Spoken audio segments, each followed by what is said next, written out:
Hello, and welcome back into Winsel's World on this second day of Pipe Week. And so this morning, as you can tell, I'm out here in my study getting ready for the day and the Wednesday night service at church.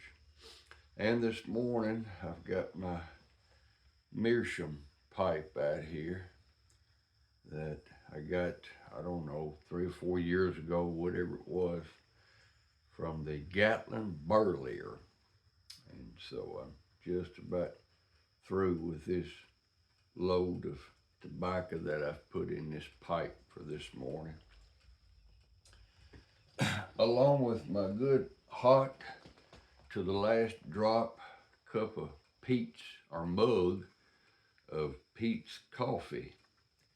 And so, and I say it's hot to the last drop because I keep it over here on this burner. Took a old coffee automatic drip coffee maker and cut the top part off and kept the bottom part. And so I just turned it on, set this mug on it. Oh man, keeps this mug hot to the last drop. So I like hot coffee myself, so it's good and hot.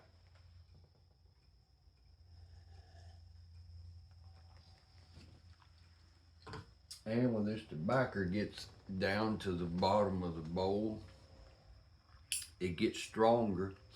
Well, you need something other to wash it on down with.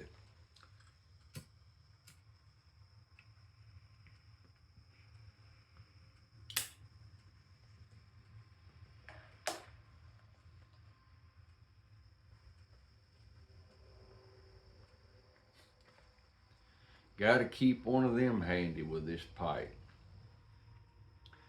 because it sure does build up the condensation. It's not because of slobber, so that's just the way it is. Certain pipes got certain characteristics, and the characteristic of this pipe is that you've got to have a pipe cleaner to run down through there. And nothing but this pipe. Now, this particular pipe here, it screws on and off. You don't pull it. It's got threads on it. And so then, of course, you know what threads look like, but come on. So you've got these threads right here. And another thing about this pipe, when you turn it all the way and get it tight, then it wants to turn a little bit uh, clockwise to the left, or the stem is not completely straight when it goes into your mouth. If you got it tight like it should be, it's off centered. So what I did to try to fix that, I took a piece of pig leather, which is real thin, and it was just enough of a washer or a bushing. You know, they can be one and the same. It's according to what you're using it for.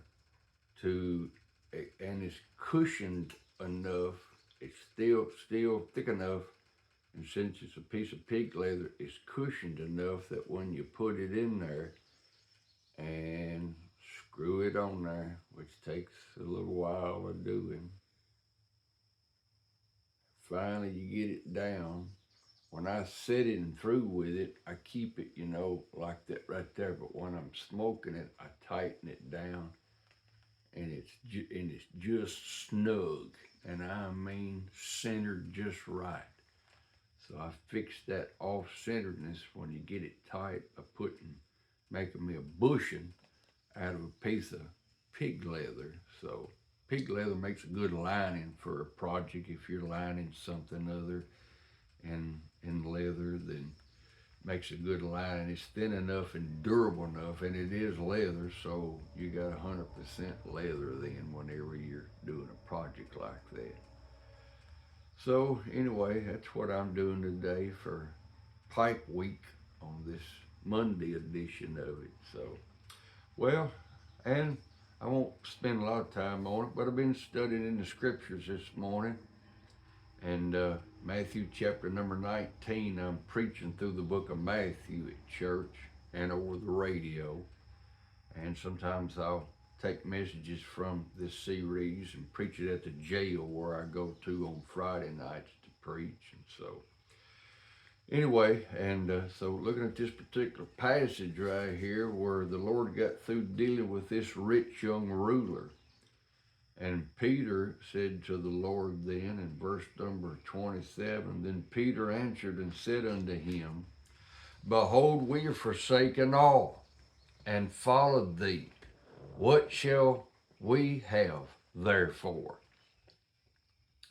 And Jesus said unto them, verily I say unto you, that ye which have followed me, comma, and that's one statement, in the regeneration when the Son of Man shall sit in the throne of his glory, ye means y'all, more than one, referring to the disciples here, excluding Judas Iscariot, for he did not follow the Lord faithfully to the end, which proved he was never really born again to begin with.